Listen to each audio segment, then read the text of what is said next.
Mi nombre es Isaías y esta es mi historia. Mientras el mundo a mi alrededor seguía con su rutina diaria, un evento singular estaba a punto de transformar mi vida para siempre. En ese momento, yo, Isaías, apenas podía imaginar que el curso de mi existencia estaba por ser redefinido. Mi historia, que se entrelaza con la de la nación de Israel, comenzó en una era de turbulencia política y espiritual en el siglo VIII a.C. Mi nombre, que significa ya es salvación, refleja el mensaje central de mi vida y ministerio. Pero antes de poder proclamar ese mensaje al mundo, yo mismo necesitaría experimentar una profunda transformación. Así comienza la narrativa de mi visión divina, una experiencia que trasciende las palabras, pero que intentaré describir con la mayor fidelidad posible. El escenario de ese encuentro divino estaba marcado por una atmósfera de majestuosidad y misterio. Mientras me encontraba en oración, buscando orientación y consuelo ante las adversidades de nuestro pueblo, fui transportado en espíritu a un lugar que desafiaba la comprensión humana. Ante mí se extendía un trono alto y exaltado, una visión que inmediatamente reconocí como la manifestación del propio Dios, el Señor de los ejércitos. El esplendor de su presencia iluminaba todo a mi alrededor, eclipsando la luz del sol. Era un momento de temor reverente, pues estaba ante la pureza de la santidad, un ser tan supremo que solo su vestimenta llenaba el templo. Antes de empezar con el contenido de hoy, quiero pedirles un pequeño favor. Si disfrutan de nuestros videos y desean seguir viendo más contenido emocionante, les invitamos a que den me gusta a este video y se suscriban a nuestro canal. Es la mejor manera de apoyarnos y mantenerse al tanto de todas las nuevas historias y videos que compartimos. No se olviden de activar la campanita de notificaciones para no perderse ni uno solo. Gracias por ser parte de nuestra comunidad y ahora, disfruten del video. Alrededor del trono, serafines majestuosos volaban, criaturas divinas de belleza indescriptible y poder inmensurable. Cada uno poseía 6 alas, con 2 cubrían el rostro en señal de humildad, con 2 cubrían los pies en reverencia y con 2 volaban, listos para servir al Altísimo. Los serafines proclamaban unos a otros con una voz que resonaba como trueno: Santo, Santo, Santo es el Señor de los ejércitos, toda la tierra está llena de su gloria. Cada palabra resonaba a través del espacio, sacudiendo los cimientos del templo y llenando mi corazón con una mezcla de miedo y admiración. En medio de esta escena sobrenatural, una profunda conciencia de mi propia indignidad me abrumaba. Mis labios, manchados por el pecado, y mi naturaleza caída parecían intensamente inadecuados ante la perfección divina. En desesperación, clamé: ¡ay de mí! Estoy perdido, pues soy un hombre de labios impuros y habito en medio de un pueblo de labios impuros, y mis ojos han visto al Rey, el Señor de los ejércitos. Fue un momento de reconocimiento de mi pequeñez y de la vastedad de la santidad de Dios, una verdad que quemaba mi ser como fuego. Pero en su infinita misericordia, el Señor proveyó purificación y redención para mí, un ser imperfecto. Uno de los serafines voló hacia mí trayendo en su mano una brasa viva que había tomado del altar con unas tenazas. Tocó mis labios con la brasa y declaró: mira, esto ha tocado tus labios, tu iniquidad ha sido quitada y tu pecado purificado. Esta acción simbólica representaba algo mucho más profundo, una transformación interna, una limpieza de mi alma y espíritu, permitiéndome estar ante Dios no como un condenado, sino como un redimido. Fue entonces cuando escuché la voz del Señor, más dulce que el más armonioso de los cantos, aunque cargada de autoridad soberana. Él preguntó: ¿a quién enviaré y quién irá por nosotros? El silencio que siguió estaba cargado de expectativa ante esa convocatoria divina. Algo dentro de mí se movió, aunque aún me sentía indigno, la gracia de Dios me había transformado y no podía permanecer en silencio o inactivo. Con un corazón ahora inflamado por el amor divino y por la misión que me había sido confiada, respondí: aquí estoy, envíame a mí. El Señor entonces me encargó una tarea que sabía sería desafiante.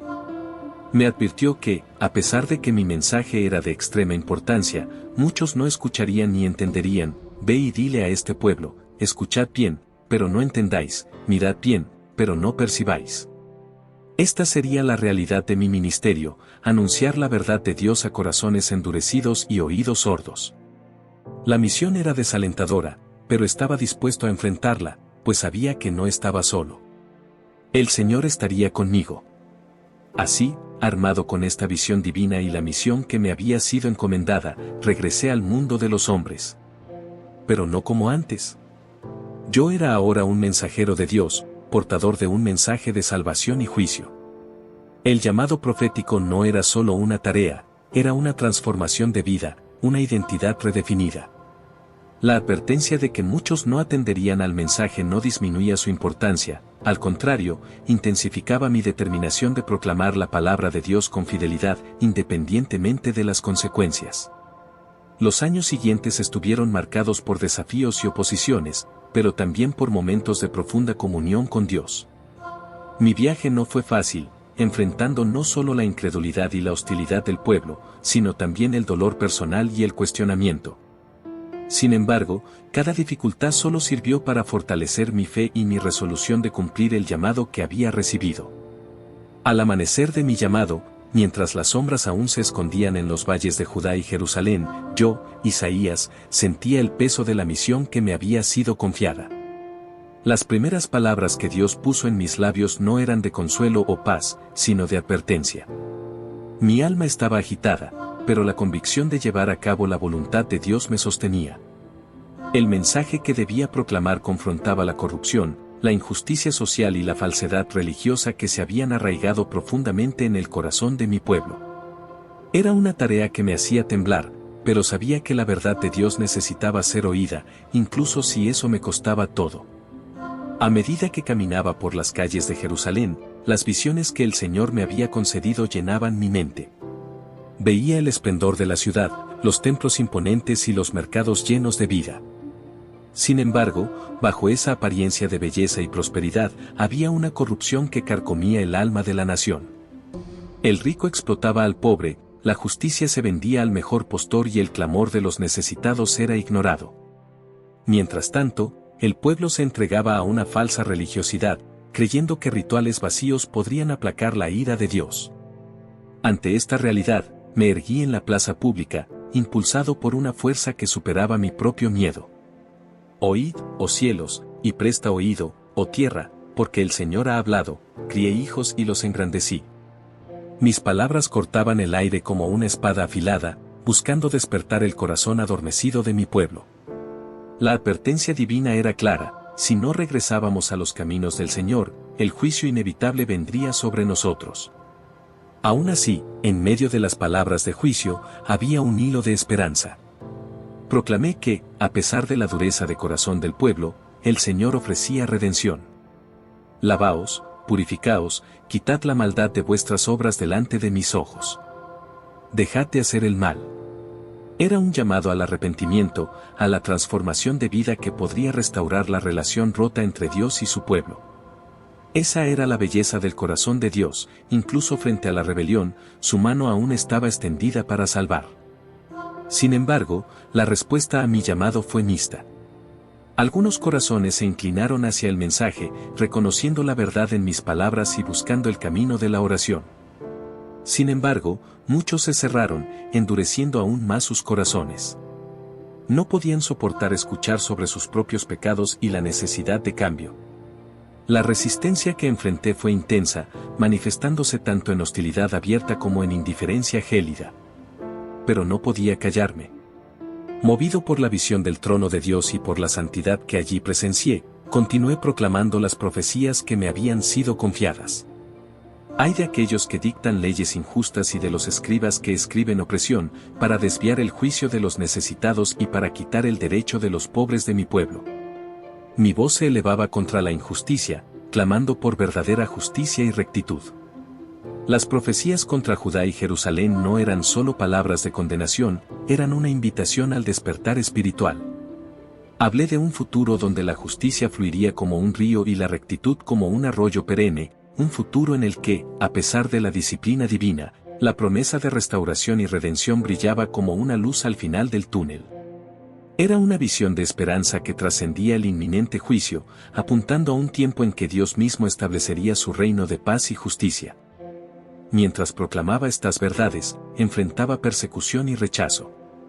Muchos me veían como un perturbador de la paz, alguien que desafiaba el status quo y amenazaba la estabilidad social con palabras de juicio. Pero sabía que mi misión no era agradar a los hombres, sino ser fiel al Dios que me había enviado.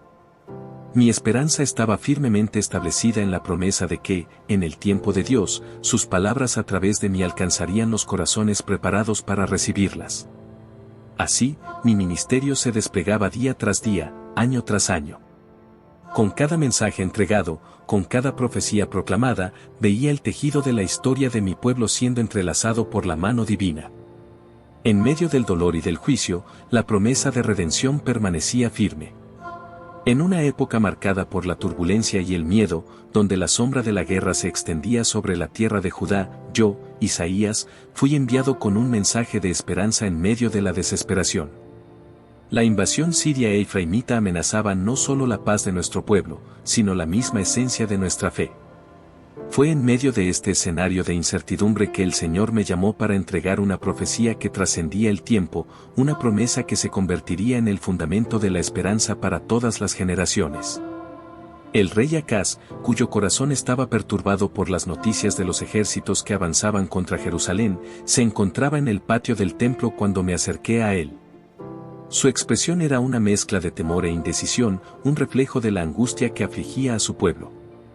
Fue ante este hombre, rodeado por consejeros ansiosos, que el Señor me instruyó a hablar.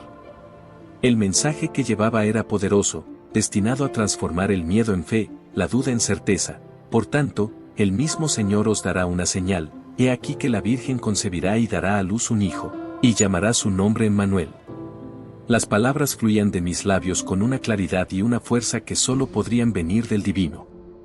Emmanuel, Dios con nosotros, un nombre lleno de significado, una señal de que, a pesar de las circunstancias aterradoras, el Señor no había abandonado a su pueblo.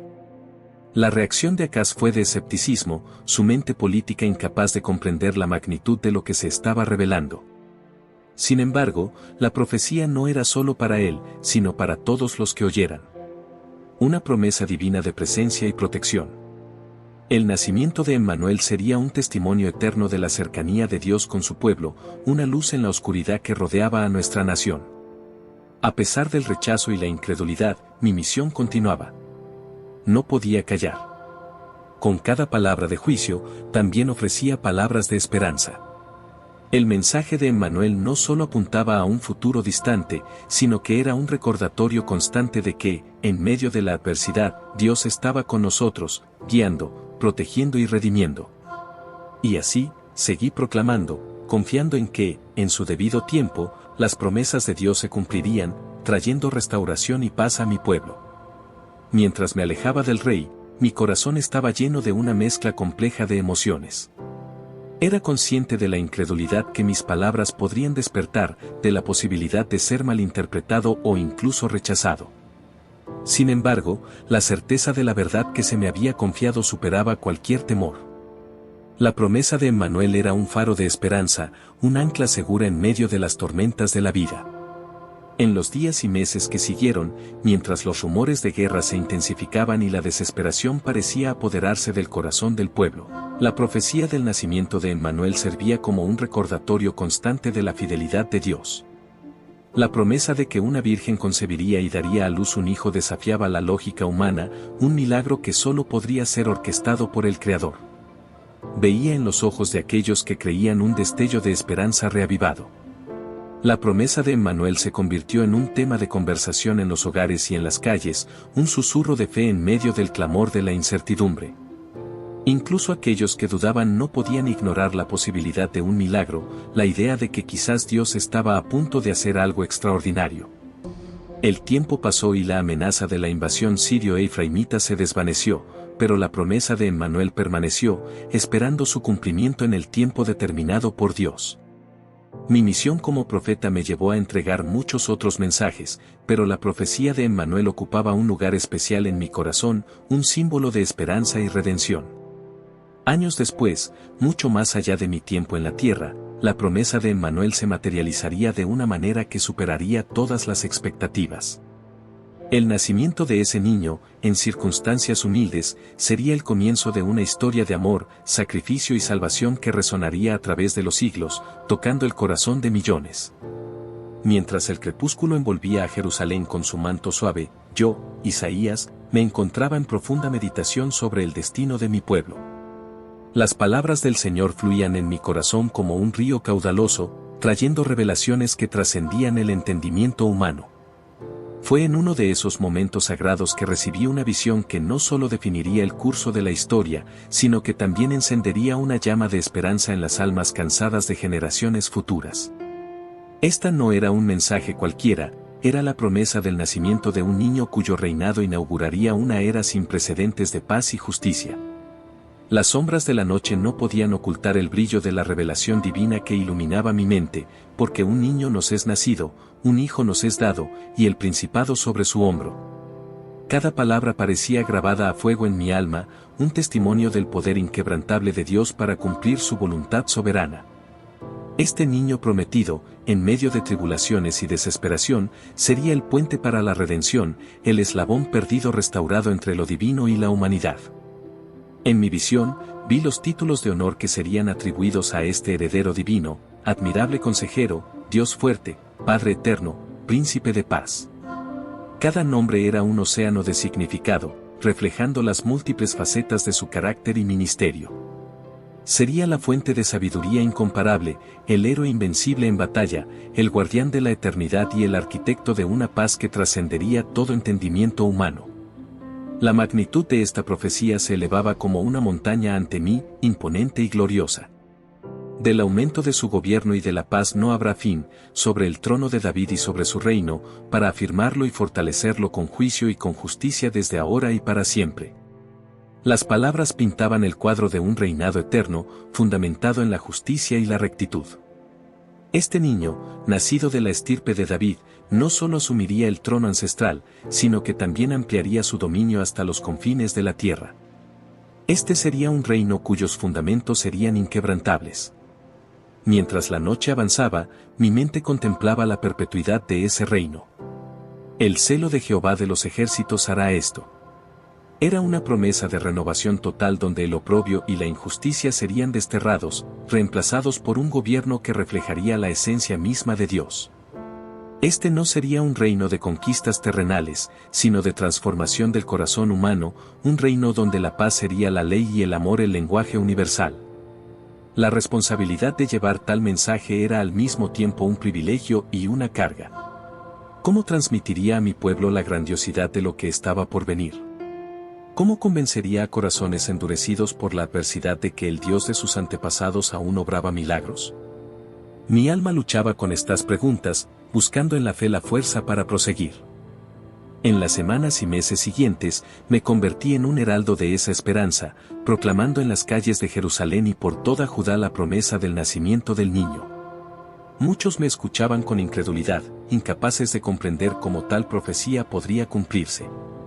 Otros, sin embargo, encontraban en mis palabras un bálsamo para sus almas afligidas, una luz al final de un largo túnel de oscuridad. El impacto de esta profecía resonó mucho más allá de los límites de mi tiempo y espacio. Generaciones futuras se aferrarían a estas palabras como a un mástil en medio de la tempestad, esperando con expectativa el cumplimiento de la promesa divina. La esperanza de un Mesías, de un Salvador que restauraría el trono de David e inauguraría un reino de paz, se convirtió en un pilar de la fe judía. Yo, Isaías, fui compelido a entregar un mensaje que resonara a través de los corredores del tiempo, una profecía que revelaba tanto la justicia como la misericordia de Dios. A pesar de que la sombra de la muerte a menudo parecía envolver el mundo en el que viví, una luz de esperanza brilló a través de las visiones que el Señor me concedió. Fui transportado más allá del presente para vislumbrar un futuro glorioso, no solo para Israel sino para toda la creación. El mensaje que recibí fue una promesa divina de paz y restauración, un antídoto contra los dolores y las luchas que asolaban a nuestro pueblo. Las visiones escatológicas que me fueron reveladas hablaban de un mundo transformado donde la armonía reinaría suprema, un signo inconfundible del reino venidero de Dios. Entre las revelaciones que más profundamente tocaron mi corazón estaba la visión del lobo morando con el cordero. Esta imagen, tan contraria al orden natural conocido por nosotros, simbolizaba una paz futura tan completa que incluso los instintos más básicos de la creación serían redimidos. El lobo morará con el cordero, y el leopardo se acostará con el cabrito, y un niño pequeño los guiará. Esta promesa de armonía universal no solo consolaba el corazón, sino que también encendía la imaginación, señalando hacia un poder divino capaz de restaurar todas las cosas. Otra visión que me fue dada retrataba a Jerusalén, la ciudad amada, no más como un lugar de conflicto y sufrimiento, sino como una fuente de alegría eterna, porque he aquí que yo creo nuevos cielos y nueva tierra, y de lo primero no habrá memoria, ni más vendrá al pensamiento. La nueva Jerusalén sería un hogar de paz donde el llanto y el clamor no serían oídos, una morada donde la presencia de Dios residiría entre su pueblo, secando toda lágrima de sus ojos. La promesa de renovación no se limitaba al pueblo de Israel sino que se extendía a toda la creación. Vi una tierra donde la justicia correría como un río y la rectitud como un arroyo inagotable. En este mundo restaurado, la tierra estará llena del conocimiento del Señor tan vasta y profunda como las aguas cubren el mar. La santidad permearía cada aspecto de la vida, haciendo indistinguibles lo sagrado y lo cotidiano. El Señor me mostró también el desierto transformado, brotando con flores y cantos de alegría. El desierto y la tierra árida se alegrarán, el yermo se gozará y florecerá como la rosa. Esta imagen de renacimiento y belleza emergiendo del lugar más inhóspito servía como un poderoso símbolo de la capacidad redentora de Dios, capaz de traer vida donde antes solo había muerte y desolación. Las visiones escatológicas que recibí eran ricas en simbolismo, cada elemento cargado de significado. Vi el surgimiento de un renuevo del tronco de Isaí, un líder cuya sabiduría y justicia inaugurarían esta era de paz. Bajo su gobierno, la verdadera paz sería más que una mera ausencia de conflicto, sería la manifestación del reino de Dios en la tierra, una realidad en la cual la justicia y la paz se besaran. En mis visiones, la invitación a la salvación y a la participación en este futuro glorioso era extendida a todas las naciones, no limitándose al pueblo judío. Esta era una promesa de un nuevo pacto, una era de redención y restauración para toda la humanidad. La visión de un futuro donde todas las naciones se unirían en adoración y obediencia al único Dios verdadero era una luz que brillaba a través de la oscuridad de mi tiempo. Como profeta, mi misión era proclamar esta esperanza, sabiendo que, aunque la incredulidad y el rechazo fueran comunes, la palabra de Dios no volvería vacía. En medio de la adversidad y el juicio, la promesa de un reino eterno de paz y justicia permanecía como un faro inquebrantable, guiando a todos los que estaban dispuestos a escuchar hacia un futuro lleno de esperanza y redención. El monte del Señor se convertiría en un punto de encuentro para los pueblos de toda la tierra, que vendrían a buscar a Dios ansiosos por aprender sus caminos y caminar en sus veredas. Estas profecías no eran meras fantasías o ilusiones, eran promesas divinas, garantías de un Dios que no solo sueña con un mundo mejor, sino que tiene el poder de realizar esa transformación. La certeza de ese futuro bendito sostenía mi fe y me daba fuerzas para continuar proclamando la palabra del Señor, incluso en los momentos más sombríos. Mientras las naciones alrededor de Israel se alzaban y caían al compás de los vientos de la política y la guerra, yo, Isaías, fui llamado a pronunciar palabras que no eran mías sino del Señor Todopoderoso. Las visiones que recibí eran como hojas afiladas destinadas a juzgar a las naciones por sus pecados, mientras se entrelazaban con hilos de esperanza, promesas de salvación y restauración para el pueblo fiel de Dios. Era una dualidad que reflejaba el corazón de un Dios justo pero también infinitamente misericordioso. Mi corazón se veía a menudo pesado al contemplar la tarea ante mí. La primera de estos mensajes divinos estaba dirigida a Babilonia, símbolo de orgullo y opresión. Ay de ti, Babilonia, hermosura de los reinos, orgullo de los caldeos. Así comenzaba el oráculo, anunciando la caída inminente de aquella que era la joya de las naciones pero que se había vuelto corrupta y arrogante. Era un recordatorio severo de que ningún poder terrenal es eterno ante el juicio divino. A medida que los oráculos se desplegaban, otras naciones eran mencionadas: Moab, Damasco, Egipto, Tiro. Cada una enfrentaría el juicio por sus iniquidades. La soberanía de Dios se extendía sobre todas las naciones y ningún acto de injusticia quedaría impune. Estas palabras no eran motivo de regocijo, sino de lamento, pues el Dios de Dios no se complace en la destrucción del pecador, sino que anhela su conversión y vida. Sin embargo, en medio de la severidad de esos juicios, fluía poderosamente un torrente de esperanza. Era la promesa de la salvación de Israel, un recordatorio de que incluso en los momentos más oscuros, Dios no abandonaría a su pueblo, y sucederá en aquel día que el Señor volverá a extender su mano para recobrar el remanente de su pueblo. Estas palabras eran un bálsamo para las heridas de Israel, una promesa de restauración y de retorno a la gracia divina. La visión del futuro que se me reveló era de un Israel purificado, libre de la idolatría y la injusticia que tantas veces habían corrompido su compromiso con el Señor. Sería un tiempo en que la verdadera adoración y la justicia fluirían como un río, en que la paz sería tan ancha como las aguas del mar. La visión de un templo restaurado donde las naciones se reunirían para adorar al único Dios verdadero llenaba mi alma de alegría, esa esperanza.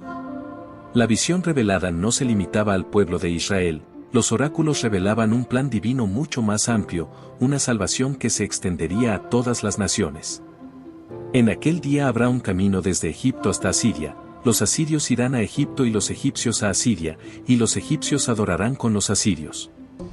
Era una visión sorprendente de reconciliación y unidad, un futuro en el que antiguos enemigos se convertirían en hermanos, unidos en la adoración al Señor. No obstante, la realización de esa visión requeriría un camino de arrepentimiento y purificación tanto para Israel como para las naciones. La justicia de Dios revelada en los oráculos contra las naciones también era un llamado al retorno, una invitación para abandonar los caminos de la iniquidad y buscar al Señor con corazón sincero. Proclamar estos mensajes no fue fácil, enfrenté resistencia, incredulidad e incluso hostilidad.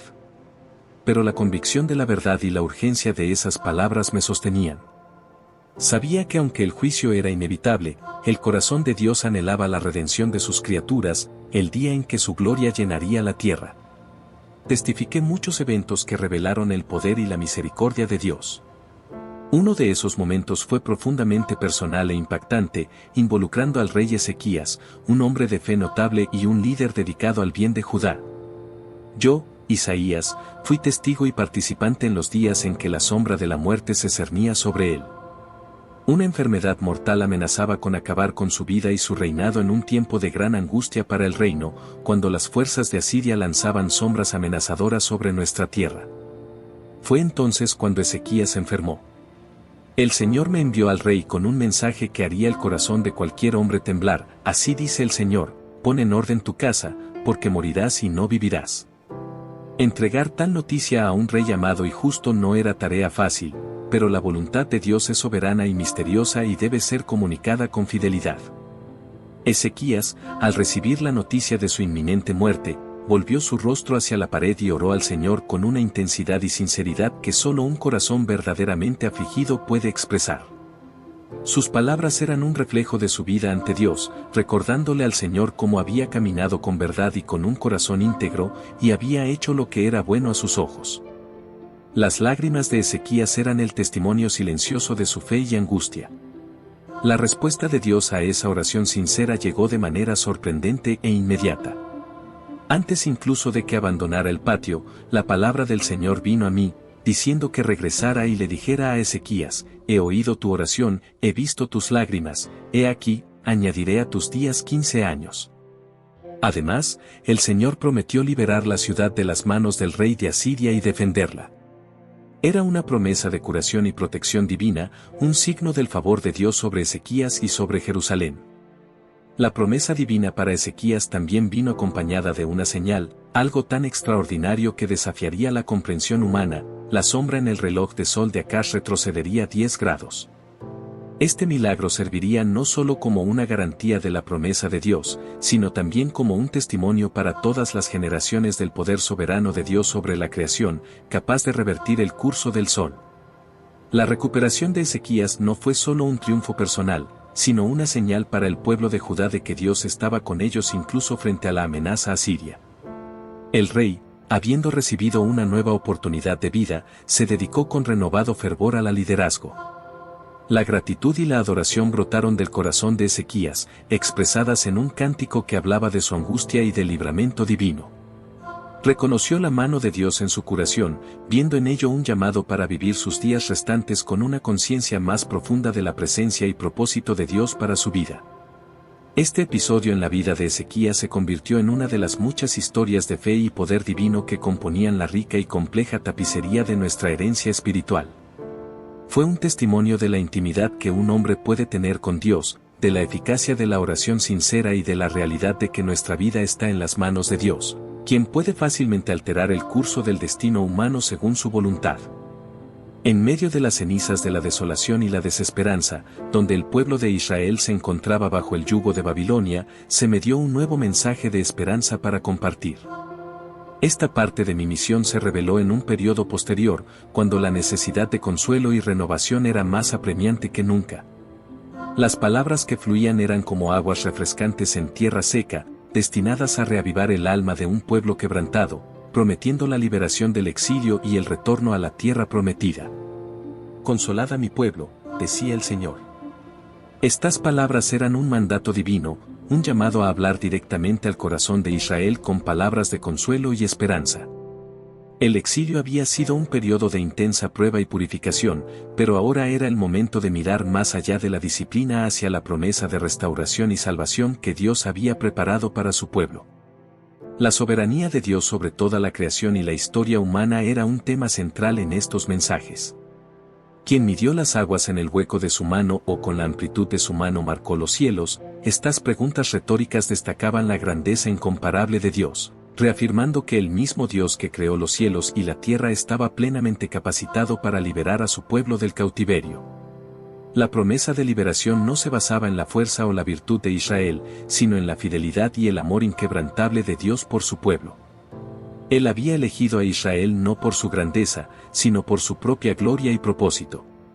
Así dice el Señor, tu Creador, oh Jacob, y el que te formó, oh Israel, no temas, porque yo te he redimido. Te he llamado por tu nombre, tú eres mío. Estas palabras revelaban la relación íntima entre Dios y su pueblo, una relación que trascendía las circunstancias terrenales. El retorno a la tierra prometida se retrataba no solo como un viaje físico, sino como una renovación espiritual. He aquí, yo hago cosa nueva, pronto saldrá a luz. No la conoceréis otra vez, abriré camino en el desierto y ríos en la soledad. Era una invitación a ver más allá de las circunstancias presentes, a creer en la capacidad transformadora de Dios, quien hacía brotar ríos en el desierto y caminos en la soledad. La figura del siervo sufriente emergía como un tema poderoso, un individuo o una personificación colectiva de Israel a través del cual la luz de las naciones sería revelada. Despreciado y desechado entre los hombres, varón de dolores, experimentado en quebranto y como uno de quien los hombres esconden el rostro, fue despreciado y no lo estimamos. Esta imagen evocativa hablaba de sufrimiento y rechazo, pero también de redención y salvación, no solo para Israel, sino para todo el mundo. La liberación del cautiverio babilónico era un precursor de la liberación final que Dios ofrecería a toda la humanidad. Las cadenas del exilio serían rotas no solo por manos de libertadores humanos como Ciro, sino por el mismo Dios, quien abriría un camino en el desierto y ríos en la soledad para que su pueblo regresara a casa. La promesa divina de consuelo y liberación era también un llamado al arrepentimiento y a la renovación de la alianza. Dios buscaba un pueblo purificado y dedicado a Él, un pueblo que reflejara su luz y justicia en un mundo envuelto en tinieblas. Buscad al Señor mientras puede ser hallado, llamadle en tanto que está cercano, era una invitación a buscar a Dios en sinceridad y arrepentimiento. Como portavoz del Señor, fui llevado a contemplar la majestuosidad y misericordia de Dios de maneras que trascendían el entendimiento humano. Una de esas revelaciones marcadas por una profunda esperanza y visión futurista se refería a la renovación y restauración de Jerusalén, la ciudad escogida de Dios. El Señor me reveló una visión gloriosa no solo del restablecimiento físico de Jerusalén, sino también de una renovación espiritual profunda, una reafirmación de la alianza entre Dios y su pueblo. La voz del Señor me instruyó a proclamar un mensaje de inclusión y esperanza: guardad derecho y haced justicia, porque cercana está mi salvación para venir, y mi justicia para ser revelada. Era una convocatoria al pueblo de Dios, exhortándolos a vivir de acuerdo con los preceptos divinos, preparándose para la inminente restauración prometida. reflejan la visión gloriosa y esperanzadora de la renovación de Jerusalén como una ciudad donde la presencia tangible de Dios habitaría entre su pueblo. La justicia y la adoración verdadera serían los cimientos de esta nueva Jerusalén, una comunidad en la que la inclusión de los gentiles en la comunidad de fe sería una realidad sorprendente y revolucionaria. La promesa divina de dar un lugar y un nombre mejor que hijos e hijas a aquellos que buscan al Señor con corazón sincero destaca la naturaleza inclusiva del amor de Dios, rompiendo barreras y extendiendo la salvación a todos los que lo buscan. Esta inclusividad transformaría no solo la ciudad física de Jerusalén, sino también la sociedad y la comunidad espiritual que la habitaría. La renovación de Jerusalén sería acompañada por una transformación social profunda, donde los valores del reino de Dios, como la justicia, la paz y la alegría en el Espíritu Santo, se manifestarían plenamente. Todos, judíos y gentiles, alabarían a Dios en unísono en un templo donde la exclusión y la discriminación no tendrían lugar. Esta restauración espiritual y social sería un testimonio poderoso para las naciones circundantes, atrayendo a muchos hacia la luz de Dios. Jerusalén, una vez asolada y desolada, emergería como una fuente de esperanza y salvación, un faro de justicia divina en un mundo marcado por la injusticia y la desesperación. El templo del Señor sería el corazón de esta nueva Jerusalén, una comunidad viva de adoradores donde la verdadera adoración fluiría en espíritu y en verdad, acogiendo a todos los que se acercaran a Él en fe. La promesa de Dios para la renovación de Jerusalén también hablaba de una nueva creación, donde los antiguos conflictos y dolores serían reemplazados por alegría y paz perpetuas. Este nuevo mundo estaría marcado por una armonía perfecta entre Dios, el hombre y la creación, reflejando el reino eterno de Dios. La justicia sería la ley suprema de esta nueva Jerusalén, asegurando que los oprimidos y desfavorecidos recibieran vindicación.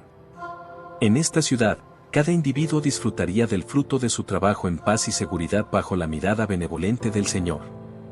Mientras fluían como ríos de verdades divinas hacia el pueblo de Dios, encontraron en muchos corazones un suelo fértil, pero en otros generaron resistencia y oposición.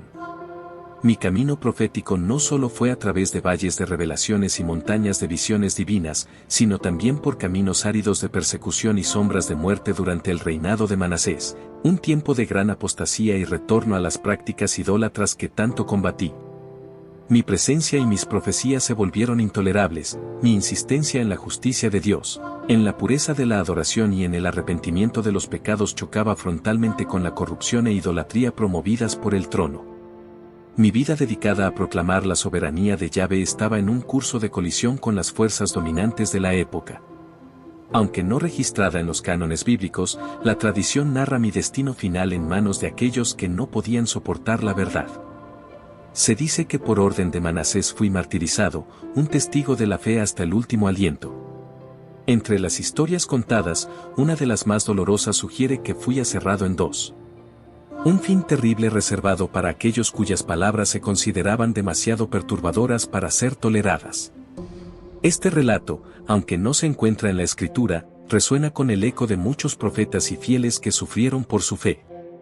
Es un recordatorio sombrío de que el camino hacia la verdad y la justicia a menudo conduce al sacrificio supremo. Mi supuesto martirio entonces no es solo un capítulo final de dolor, sino un testimonio de la fe inquebrantable en el Dios de Israel, una fe por la cual estaba dispuesto a pagar el precio más alto. Sin embargo, incluso frente a la perspectiva de un fin tan brutal, mi esperanza y confianza en el Señor permanecieron inquebrantables. La visión de una nueva Jerusalén, de un pueblo restaurado y de una creación redimida sostenía mi espíritu. Creí hasta el último momento que la verdad de Dios prevalecería sobre cualquier oscuridad y que la luz de su justicia iluminaría los caminos de la humanidad. Mi muerte, aunque marcada por la violencia, no es el foco de mi historia, sino más bien el mensaje que fui llamado a entregar, un mensaje de juicio, sí, pero también de esperanza, restauración y el amor incondicional de Dios por su pueblo. Mi legado, entretrazado en las páginas de las Escrituras y en las tradiciones que me recuerdan, permanece como un faro para todos aquellos que buscan la faz de Dios, recordándoles que incluso en las horas más oscuras, su luz nunca se apaga. Mi nombre es Isaías, y esta es mi historia, una narrativa que trasciende mi vida terrenal para revelar el corazón eterno de Dios hacia su creación, invitando a todas las generaciones a buscarlo, conocerlo y amarlo, confiando en su palabra eterna y sus promesas de salvación y redención para todos. En la narración de mi vida se revela un viaje marcado por la verdad divina y la esperanza inquebrantable en el amor y la justicia de Dios. A lo largo de los días terrenales que me fueron otorgados, presencié la manifestación del poder transformador de la palabra divina, capaz de iluminar incluso los rincones más oscuros del alma humana. Desde las alturas de las visiones divinas hasta los valles de la persecución y las sombras de la muerte, mi camino como profeta estuvo impregnado de desafíos y pruebas, pero también de una fe profunda y una convicción inquebrantable en el Dios de Israel. En un tiempo marcado por la gran apostasía y el retorno a las prácticas idólatras bajo el reinado de Manasés, me vi enfrentando la intolerancia y la oposición debido a mi insistencia en la justicia de Dios, la pureza de la adoración y el llamado al arrepentimiento. Mis profecías se volvieron intolerables para aquellos cuyos corazones estaban endurecidos por la corrupción y la idolatría promovidas por el trono, y mi vida dedicada a proclamar la soberanía de Yahvé estaba en un curso de colisión con las fuerzas dominantes de la época. Se dice que mi destino final fue sellado por orden de Manasés, quien no pudo soportar la verdad que yo representaba. Aunque las escrituras no registran mi martirio, las tradiciones sostienen que fui testigo de la fe hasta el último aliento, enfrentando un fin terrible reservado para aquellos cuyas palabras eran consideradas demasiado perturbadoras para ser toleradas. Este relato, aunque sombrío, resuena con el eco de muchos profetas y fieles que sufrieron por su fe, recordándonos que el camino hacia la verdad y la justicia a menudo conduce al sacrificio supremo. Sin embargo, incluso frente a la perspectiva de un final tan brutal, mi esperanza y confianza en el Señor permanecieron inquebrantables. La visión de una nueva Jerusalén, de un pueblo restaurado y de una creación redimida, sostenía mi espíritu hasta el último momento. Creí con toda mi alma que la verdad de Dios prevalecería sobre cualquier oscuridad y que la luz de su justicia iluminaría los caminos de la humanidad. Mi muerte, aunque marcada por la violencia, no es el foco de mi historia, sino más bien el mensaje que fui llamado a entregar, un mensaje de juicio, sí, pero también de esperanza, restauración y el amor incondicional de Dios por su pueblo. Mi legado, trazado en las páginas de las Escrituras y en las tradiciones que me recuerdan, permanece como un faro para todos aquellos que buscan la faz de Dios, recordándoles que incluso en las horas más oscuras, su luz nunca se apaga. Mi nombre es Isaías, y esta es mi historia. Una narrativa que trasciende mi vida terrenal para revelar el eterno amor de Dios hacia su creación, invitando a todas las generaciones a buscarlo, conocerlo y amarlo, confiando en su palabra eterna y en sus promesas de salvación y redención para todos. Que mi testimonio perdure como un recordatorio de la fidelidad y la grandeza del Dios que nunca falla, guiando a los corazones sedientos hacia la luz de su amor eterno.